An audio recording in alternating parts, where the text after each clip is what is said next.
And hello, this is Chris Parker with the Business Simplicity podcast. And I had a really great conversation with Unni Turrettini, who's coming in from Norway as a human connection specialist and works with organizations about loneliness and increasing productivity through connecting with self and others. It was a great conversation. Unni, why, in your words, do you think this would be really valuable for people to listen to it? Thank you so much, Chris. This is valuable because we talk about that we want to increase employee well-being, we want to increase productivity, we want people to be more engaged at work. And the way that we go about getting that is through connection. Connection equals productivity, which again equals profitability. And that is what leadership and companies care about. The Business Simplicity Podcast, where we learn about strategies and tactics to succeed through simplicity, with your host, Chris Parker. And welcome back to the Business Simplicity Podcast. This is Chris Parker, and I'm having a conversation with Unni Turrettini, who's coming in from Norway. Although I believe she considers herself a world citizen. I met her about a month ago at an amazing workshop in London from Neurochange Solutions from Dr. Joe Dispenza. And there she shared that I think you've lived certainly in the US because you have a law degree. And I believe you're in the bar in New York, as your LinkedIn profile tells me, and France and Switzerland. And then you came back to Oslo and an author of some very interesting books about the Nobel Peace Prize process and how that maybe isn't completely transparent and fair, and also about a serial killer. Which is just fascinating topics. And you are a speaker and consultant around loneliness and human connection. And I am really delighted to have a conversation with Unni about human connection and maybe human connection in the world of technology and technology leadership, where I think human connection is so important and oftentimes overlooked. So, Unni, thank you so much for joining. I'm very appreciative of your time. I'm curious, maybe can you just give us a little brief on how I'd love to connect the world of those two books, the research you did there, and then into loneliness and human connection. Can you just tell us the story of how that came together and where it's going for you? Yeah, absolutely. Thank you so much, Chris, for having me on your wonderful podcast. It's such a pleasure to be here. And so my story and you're absolutely right. I come from the world of law and finance. I worked internationally. I'm a New York attorney and worked internationally for almost a decade before I quit my job from a investment bank in Switzerland, to be at home with my two small kids. And what happened was, and it's kind of like I started researching and writing human connection. It was a coincidence, but now looking back, I know that it was meant to be. In 2011, we had this horrific mass killing in Norway. Anders Breivik, then 32 years old, blew up the government center in Oslo, got away, drove to the island of Utøya, and started shooting teenagers at a summer camp. 77 people died, hundreds were wounded. And I was living in Switzerland at the time, and I just remember trying to call home, hearing this on the news, trying to call home, couldn't get through. This was our 9/11 in Norway.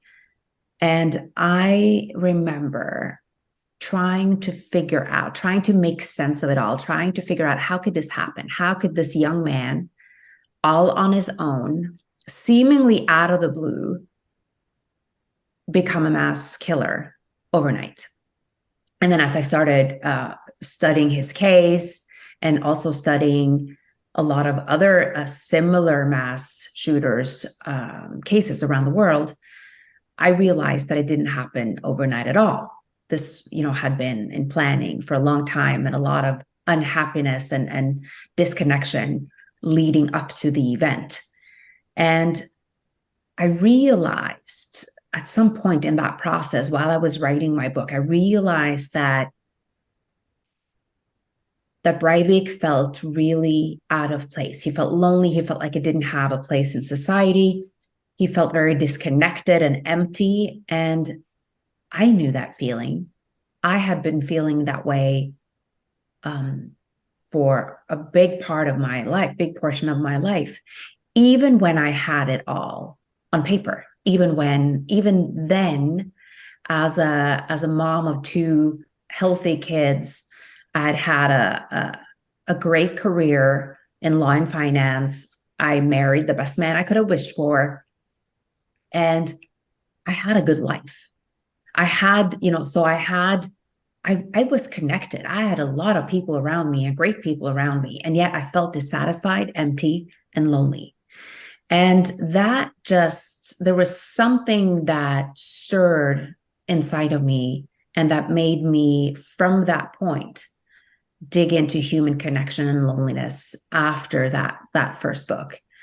And so ever since 2012, 2012 probably, I've been really diving into human connection. And although the Mystery of the Lone Wolf Killer, that first book, isn't really about loneliness or human connection, it definitely you can definitely feel that it's all there when you read it. You feel that disconnect. And then it's kind of funny how that people often ask me, well, how did that lead you to write a book about the Nobel Peace Prize? And so here's what and this is also something that I am Norwegian. I am originally from Norway, and now I live here. I write about dysfunctions that I see in our society. At least I have done up until now.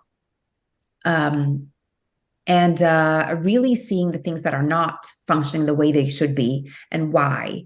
And the Nobel Peace Prize is really a book about leadership and trust in leadership, or distrust in leadership, and why we're so disconnected from leadership, and why we get so polarized. And since I wrote that book, I feel that it's only becoming more and more relevant with the political climate that we have in our society today. Well, I think a huge thing that's missing between leaders and the led, if you will, is human connection, and certainly in the workplace and in government even more. What did you learn from, because you had to research these very complicated human stories of tragedy, betrayal, mistruth, and obviously you found some patterns there that perhaps we can learn from, because this is your work, consulting and speaking to the large corporations of the world and coaching individuals. For leaders to connect to the more human level, do you mind if we sort of open that rabbit hole? Absolutely. And something that I like to kick around with, and sometimes is the concept of lazy leadership versus love leadership, because and maybe even lazy management versus love leadership. I'm refining it as we go. That I have an MBA, and we've learned all about this management science stuff, and you put people in these little boxes and these roles and these job descriptions, and you demand more productivity and output, and if they don't perform, if they squeak, you get rid of them. I just think it's so lazy. It's so lazy for everything. And there must be and if human connection to yourself and to others, that's that love aspect. Can you unpack that a little bit based on your expertise? Because I have these ideas and nudges and intuitions, but they're really rough and unrefined. I love that. I love that topic, because why is this important? It's for most of us, it's not relevant why someone becomes a mass shooter, although it's definitely relevant to try to prevent them. But what I have been doing is bringing that knowledge, what I learned about human connection, into corporations, into companies, and helping people, teams, and leaders create more relational energy. Because when we think about it, and this is, it's so relevant to companies. We know that absenteeism solely due to loneliness is costing, just in the US, is costing employers in the US more than $154 billion every single year. Now, do you mean like the individual human is just lonely in their life and then therefore they're absent, or are they also lonely at work, or all of the above? Or I think if you're alone, if you're probably lonely at home, you're lonely at work too, and vice versa. So I think they are definitely they go together. So that disconnect that you feel from being lonely, feeling empty, feeling bored, feeling anxious, feeling that you don't get your need for connection met in the workplace, because that's what we're talking about at work. That causes a lack of productivity and sort of in a way, just a resigning. We call it the Great Resignation. That's really what the Great Resignation is. It's a disconnection from ourselves and other people. So it's absolutely relevant to, and we also know, and just for the US economy, I believe that the latest numbers that I read is that we're talking just loneliness here, nothing else on the mental health scale, just loneliness, more than $460 billion every year in lost productivity for the US economy. That's huge. It's huge. Not to mention, the sick leave, the health, physical health issues, all of that loneliness that we know that loneliness leads to. So human connection is extremely important. And, something I noticed the other day, I'm on LinkedIn, I'm on social media, and I read about employee engagement every single day. I see the words employee engagement, workplace well-being, wellness, reducing stress. We talk about burnout, we talk about all these things. And what is at the root? What do we need at the root of this? It's connection. Without connection, life doesn't make any sense. Connection is what makes our life meaningful. Now let me maybe confront a little bit. Based on where we've met each other, and I think you probably know the answer to this, but my belief is, so I'll state it as a belief and see if you agree with it or disagree with it or want to expand on it, that it is, I'll just be bold, impossible to connect deeply with others if you haven't connected deeply with yourself. And then there comes in the tension or the paradox that at work, if you are, let's say, a leader, and put it in my world, a technical leader, and you want to have that human connection with others, but if those others or for yourself are not connected to yourself, will it work? Like, can you start something, or is this really an inner job first, and then show up to the relationship? How does that love self before love others work in this context? Yeah, I so agree with you on that. And that, I believe, has been the missing link, especially in the corporate world. I mean, I think everywhere, but especially in the corporate world is, we talk about, and even governments, when you look at the loneliness minister in the UK, there's one in Japan as well to try to deal with loneliness. And now the US Surgeon General, Dr. Vivek Murthy, I read his address that he published just before, in June 2023. And there is nothing in there about connecting to self. So just to say that, it is important to train, to have changes, organizational changes, structures in our society. Those things can really help people connect, for sure. But if we are disconnected from ourselves, it won't really help. So I agree with you 100%. And that is the work that I do with companies. And what sometimes leaders are surprised when I tell them this, listen, this is what we're going to do first. We're going to help your people. We're going to help you, because it has to, of course, has to start from the top, connect with yourself. That's from that place. When we are connected to ourselves, when we know who we are, when we know our worth, and when we bring that energy to the table, everything changes. And we know that because of our work with Dr. Joe Dispenza. So that is the work that we do there with the meditations, daily, and really training our minds to changing our who we are, really, how we show up in the world. And so you and I both know and agree that that is the step number one. And it's funny because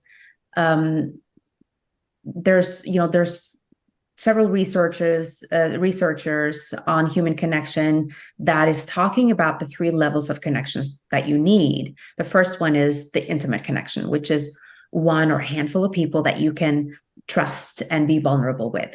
Then there's the social connection, which means you have friends, you have acquaintances, you have colleagues.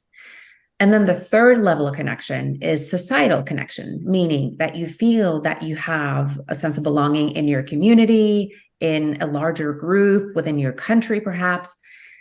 And so we need all 3. We know that we need all 3, but I would say the fourth one, which actually should be the first one, is connection with your own self. Mm-hmm. Without that. And the problem in today's society is that we are so disconnected, and we don't even realize that we're disconnected, because it doesn't necessarily feel like, oh, loneliness, I'm all alone, because we have most people who are lonely and disconnected have people around them.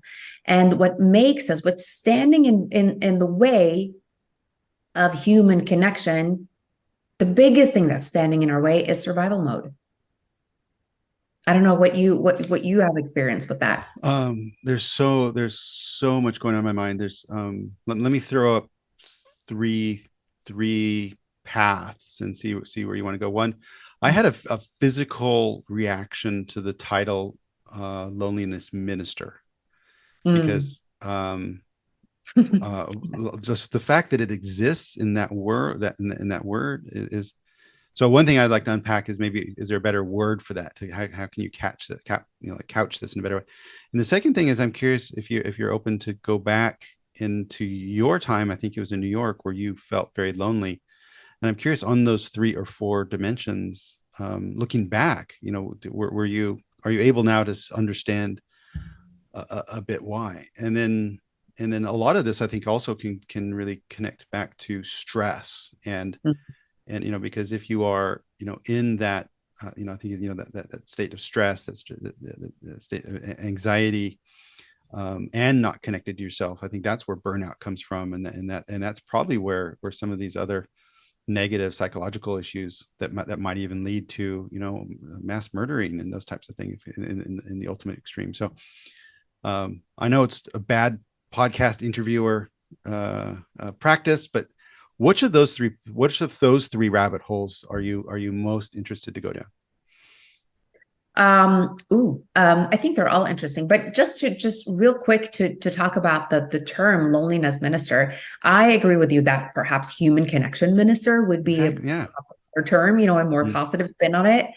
And actually, because that's what we want. We don't want more loneliness. We want more human connection. But at the same time, I kind of like loneliness minister, because it really coins the gravity of the situation. And I like it because I remember when I first started talking about loneliness back in 2012, 13, 14, when I first started, I was out there speaking, and I wanted to talk about loneliness, and the organizers, told me, Unni, no, you can't mention that word. Like we don't want to hear that word. This like we don't talk about loneliness here. And then I knew that, that this is a big problem. Actually, this is a big problem. But nobody wanted to hear me talk about loneliness. I had a talk with the title loneliness, how can we overcome it, or something like that. But nobody wanted to hire me to speak about that. And so I had to kind of sneak in that disconnection and talking more around it, and talking about the symptoms. And so I actually, when I believe it was 2018 in the UK and 2020 in Japan that they started using the term loneliness minister. I actually, it was like a relief for me because, and then when Dr. Vivek Murthy said in 2017 that loneliness is an epidemic and the fastest growing one, in our day, that's when I could finally start talking about loneliness openly. And so I think we needed that term, right? What an incredible validation for your work as well. Yeah. I can imagine. In the Dr. Joe space, and sometimes there's these healing sessions, basically people wishing each other wholeness and love, and what I love about that is the role of the meditators or healers, and then the people that are there that are seeking healing are called healees, and they're not patients or recovering somethings. And I love that. I think the words are so very, very powerful. So very powerful. Absolutely. And you wanted to talk about, did you mention, well, if you're open to it, if you project back now that you know so much more, to that time in New York when you were very lonely, and there's those 3 levels, and then your 4th level of connection with self. What was missing at that time of those 4 levels? Was it that triggered that sense of loneliness in you in that time? So I want to go a little further back than that, to even to my upbringing in childhood. And this is very generalized, but I do believe it's true. I still to this day have not met one person who was seen, heard, and valued and loved in the way that they needed to be growing up. Right? It doesn't mean that we had terrible childhoods. Not at all. Most of us, a lot of people had really good childhoods, but you weren't validated and loved in the way that you needed to be, because each one of us is unique. And our parents, and I'm a parent myself, and so are you. We do the best with what we know, right? Like I really do believe that people do their best, most people at least. And I think that that is a little trauma that happens when you are not loved in the way that you needed to be, or not seen or validated in the way that you needed to. And for me, that started early. And I discovered that when I worked really hard and I got good grades and I was a good girl and I did all the things that people expected of me, and I showed up in the way that they expected me to be, so I kept changing myself to fit in. And I lost myself in that process. And then I linked my value and my sense of self-worth to my accomplishments. I felt that I could only be loved if I could prove that I was worthy of being loved. So my sense of self-worth, because that's what loneliness really is. Loneliness is, it is, yes, it's that you don't get your need for connection met. But why don't you get your need for connection met? Because you have a deep belief that you're not worthy of love and connection. That's what loneliness really is. So we can't talk about loneliness and disconnection without talking about self-love. And so I would only feel good about myself for about 5 minutes when I had passed that exam or gotten that job or, received that accolade or, whatever it was. And so that became my way of living. I was just working, striving, struggling to obtain a new goal. And it was a never full. It was never enough. I think if I jump in and share, I also believe my parents did the best they could, and were imperfect, as I am as a parent, for sure. Man, the forgiveness that I can give to my parents now that I'm in that chair, it's like, oh my God. But they got divorced when I was 1, and I moved up the West Coast to the US and moved around a lot. And doing the work, by the work I mean just self work, discovering self, loving self, what I realized as a pattern is because I was literally in a different physical building for every year of my schooling up through university. Every once in a while it was the same group of children, but what I found myself is I landed in a place and needed to become valued Mm. quickly, and so I found ways to adapt and serve. Mhm. And when you said your coping mechanism was perhaps working, mine was Mhm. serving, and it's only in the Mhm. last probably, let's say, 10 years, 5 years, that I realized that um, um, I have intrinsic value, even though I may not always be serving others. And so learning to serve self, love self first. And a big lesson I've learned is I don't need to help people unless they ask. And even if they Mm. ask, I don't need to even always do it then, because I always have this really overdeveloped sense of service. Yeah. Like 2 nights ago, I was at the top CIO event in the Netherlands, and one of the CIO of the year candidates just fumbled his speech to the point that he had to stop and go back, and then they brought him out again, and every cell in my body wanted to get up there and help that guy, Yeah.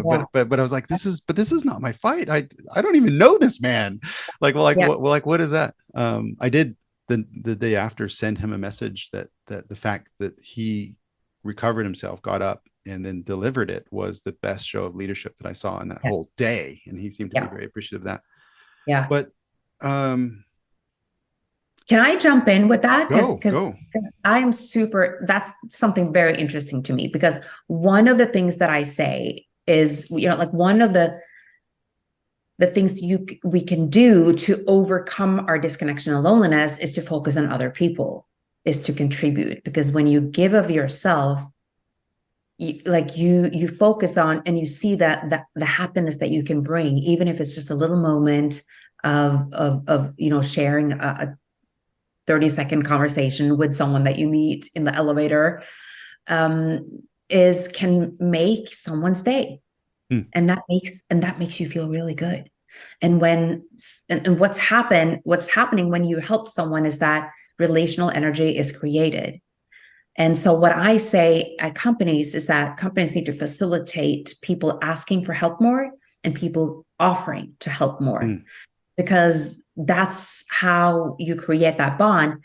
But when you talk about serving in the way that I'm curious, where is the line between contribution and creating that relational energy and fawning and sort of serving to efface yourself, Well, to to I wish I fit knew. in. You know what I mean? If you ask my wife, I'm not. I'm always on the wrong side of that line because I give away so much Yeah. of consulting advice and Yeah. expertise, and I honestly I love it. I follow my inner compass on Yeah. appropriateness. And does it feel good? Do I feel taken advantage of? Is it hurting me? Because I think early in my career I would go out of my way to help people at my own detriment. So it was maybe too Mm. sacrificial and Right. in Right. an unhealthy way. I would just be too present for others and not enough for myself.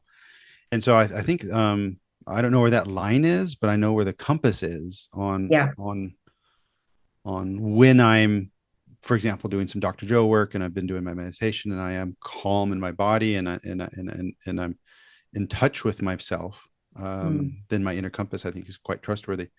If I'm Absolutely. fearful, scared, stressed, of course, the inner compass is a bit wonky. Yeah. Um, but when we talked about New York and then those 4 levels of say disconnection, and you went further back, Mm. what is a process to heal that? Because I've been on my journey, but if you have that primal wound, or that child trauma, which everyone has, that we've all grown up Yeah. and have felt unloved and unheard, unvalued. That applies to everyone. Um, what's the path forward from there? What have Yeah. you seen done Yeah. that really works? So, I mean, it took me a really long time to figure that out because, I mean, nobody really gives you the solution to that. At least I hadn't found anyone else who had actually dug into that and given you the solution. And it's funny, you mentioned New York, but actually I felt like that, anywhere I went. I felt like that in Paris. I felt like that in the US, in Geneva, in Oslo, Norway growing up. I felt like that pretty much anywhere. And it's funny because I was now looking back, I know that I was searching for connection and belonging. And whenever I realized I couldn't find it in one place, I would just move to a new place, just even a new continent.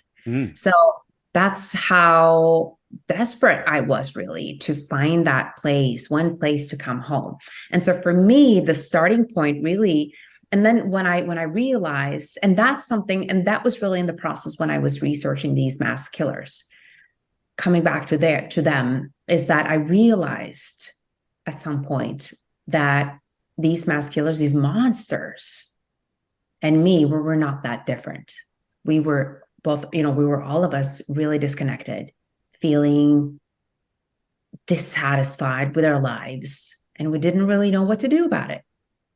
And now I do think there are other elements that come in and then to make you go to that extreme as violence. But there are definitely elements that we had in common. And for me, the first element is to start working on coming back to oneself. And for me, movement has been really important because what happens to a lot of people, and especially the people that I work with a lot of leaders and they're high achievers, right? Really excellent at what they do, perfectionists, and they look like they have it all. And they're quite tough, like they're tough people, but they live up here. They live up in their heads. And they're completely disconnected, like I was. I know I can help them because I was them, right? Completely disconnected from my body. Like did not feel a thing. So, and that's something that it took me a long time. I went to doctors, I hired coaches, mentors, healers, I read books, I started practicing yoga, I started meditating. And at one point, I just realized that I was in my body. And it sort of happened all of a sudden. I felt that I was actually connected with my heart, connected with my body. And I remember that I felt this incredible peace that I didn't want anything. And I just felt so connected with everyone around me and so grateful. And it got me I got this clarity, this incredible clarity that I could see how everything functioned around me. I could see my own programming, but I wasn't part of the program. I could see all the bullshit going on around me. I could see leadership. I could see governments. I could see all the bullshit that's going on. And I could just observe it. And I was just like, well, what I'm hearing, and something that I have experienced myself, is to sense those things, but without judgment. And I think for me, that was the most, I want to say confronting, but maybe it's a negative term, but to be able to be in the presence of others that may be behaving differently than you would want them to. And then just be able to see that they are a human as well. And they are on their journey as well. And there's a level of empathy that is achievable through that. Yeah, absolutely. Yeah. And not only are you capable of non-judgment and empathy and compassion, but also to see your own way forward. Like it's so much clarity. Like you know exactly where you're going, and you know what you want, and you know what your purpose is. And you can actually contribute in a way that is really meaningful, not only for you, but for others. And that gives you meaning in life. And when you have purpose, it's really hard to feel lonely. So I think, that clarity and finding purpose and living, showing up in that way is what's missing in our corporate world today, everywhere, but especially in companies. And I think knowing that most of us spend most of our waking hours working, if we can change that in companies, it's like we're done. Yeah, I think let's grab onto that. It's I had some experience managing, leading as an executive, some amazing team in Egypt, and I think if I hadn't been doing this work, this inner work, the self-awareness work, the self-love work, I wouldn't have been able to show up in a place which was so fundamentally different in so many ways, and still feel comfortable in my skin, and still being open to, and again, without judgment, embrace and engage with these amazing, beautiful, and creative people. We're going to put a link to where people can download a PDF called the 4 Keys to Engaging Your People. And key number 1 is increased trust. I'm not going to give all the keys away because they have to go get them. And the first point under increased trust is be yourself. So basically show up. And I think this is exactly what we were just talking about is in leadership roles, show up as you.